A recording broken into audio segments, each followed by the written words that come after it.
The dense forests of North America are home to one of the greatest predators in the world. They used to be feared and hated, but are now beloved for their beauty and their importance to their ecosystems. Heed the call of the wild. This is the timberwolf.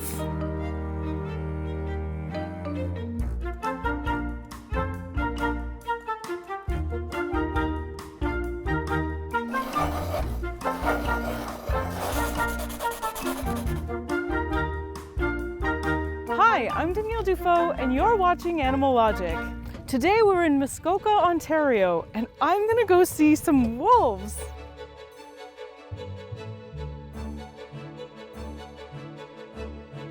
Oh, there they are. There are over 30 gray wolf subspecies found all over the world, from the Arctic to the Indian subcontinent. Some scientists even consider Australian dingoes a subspecies of gray wolf. But today, we're on our way to meet the subspecies that's closest to my heart and to my home. They're some of the largest and most majestic predators in North America, the timberwolves. As their name suggests, these wolves specialize in life in the forest. Those born west of the Rockies are called western timberwolves, and those from the Great Lakes are the eastern timberwolves. The western timberwolves are one of the most diverse wolf subspecies, with coats ranging from jet black to brown and light gray. Eastern timberwolves are a bit more uniform.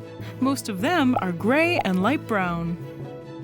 Here we go. We're at Aspen Valley Wildlife Sanctuary, and we're about to meet pack of wolves. We need to keep as much distance as possible and approach slowly and quietly to make sure that they stay as comfortable as possible. The first thing you notice when you come across a western timberwolf is just how massive they are. Some large males can get to 50 kilograms and be as tall as a St. Bernard. And even scarier, if you're delicious and nutritious prey, they're almost never alone. An average wolf pack consists of about 10 wolves, and every day they patrol their territory looking for food. Their prey are usually deer and ungulate behemoths like moose and bison, which have a great sense of hearing and amazing peripheral vision. But sometimes they'll go after grizzly bears. After spotting feasible prey, they'll sneak up on it until they're in striking range. Then they'll start the chase, which sometimes can last for days until they can surround their prey. From there, they'll take turns attacking it and biting its sensitive areas until it bleeds out. This is surprisingly similar to the hunting strategy of early humans.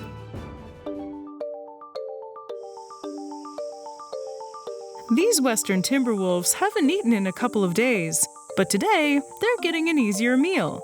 They're eating venison steak. Right, I'm gonna be going in and helping to feed the wolves. I've got a nice big bucket of meat, ripe for the chewing.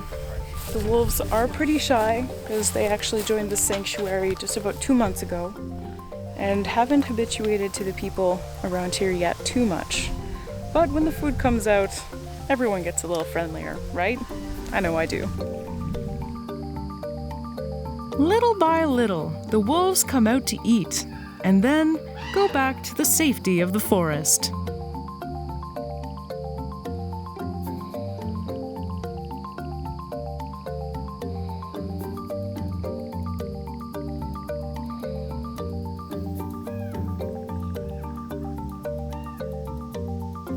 Very curious and cautious around us, watching our every move, so I need to be quiet and still. Even the smallest sounds and noises and movements can spook them. And this one got a little nervous. I think it was actually the rustling of a bird, so it's because we're here. After about an hour, they get their fill and retreat. That was incredible. It was a real privilege to actually share the enclosure with them and watch them chow down for a little bit. In the wild, timberwolves can go days without food, Catching large prey to gorge themselves on gives them the best chance of survival, as it's more energetically efficient. Deer are their favorite food, and while it's easy to feel sad for them, most deer species are overpopulated, and wolves are one of the best methods of population control. Catching huge animals takes an experienced team. So, to see a larger pack, we are going to Halliburton Forest Wildlife Reserve, home to a larger family of western timberwolves. Here they come, they're coming this way. Oh, look at that. Like most wolf packs, this one has a dominant mating pair. And they recently had babies. Wolves mate once a year and have 3 to 5 pups per litter. In here, there's actually a litter of 3 pups, so it's pretty cute to see. They're 3 months old, jet black, and really, really adorable. Raising them is a communal effort. All members of the pack help feed the puppies by regurgitating food into their mouths and taking turns looking after them. Their mom has to make sure they have the pack's undivided attention, as over 50% of wolf pups don't make it to adulthood. A wolf pack typically has one dominant female who tries to keep all the other females stressed enough that they cannot reproduce. She keeps them so stressed that they're unable to ovulate. So, there'll be one top dog and only she gets to breed. Females being extra aggressive towards other females is a sadly common occurrence in the animal kingdom. But luckily, it doesn't take long until the pups become productive members of society. The gestation period for gray wolves is only 9 weeks, after which they'll give birth to 3 to 5 puppies. They'll only drink the mother's milk for about 8 weeks. After that, they'll become full size by about 8 months of age, so they grow very, very fast. Once they're old enough, they'll join the adults. They'll quickly learn their role in the group, and they'll have to be submissive towards the dominant pair. The punishment for insurrection is banishment, or, in some cases, death. Even in relatively peaceful packs like this one, conflict is inevitable. A young male gets too comfortable around the dominant male and challenges his authority. Another wolf senses the tension and holds him back. Luckily, he's an experienced leader and knows how to intimidate his subordinates without resorting to violence. Crisis averted. This group is very cohesive. They go everywhere together and even clean each other after every meal. They don't like having any food or blood crusted on their fur, so they'll help each other out by licking each other's faces and making sure that nothing is left behind. When they're not eating, they'll protect their territory, which in the wild is about 35 square kilometers, and mark it with urine to make sure other neighboring wolves don't encroach on it. The border area is marked extra strongly with urine, feces, and anal gland secretions.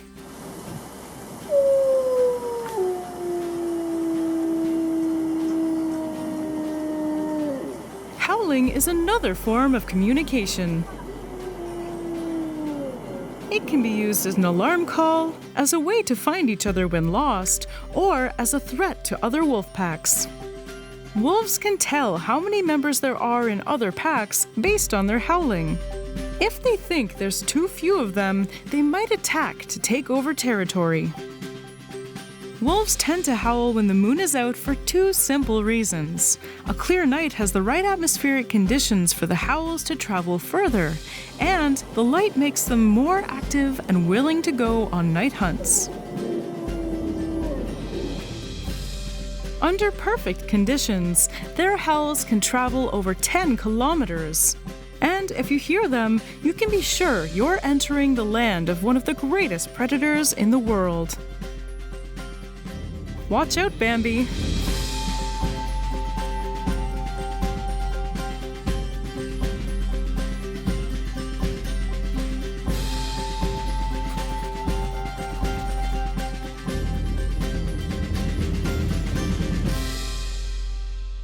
So what should I talk about next? Please let me know in the comments and be sure to subscribe for new episodes every week. Thanks for watching. See ya!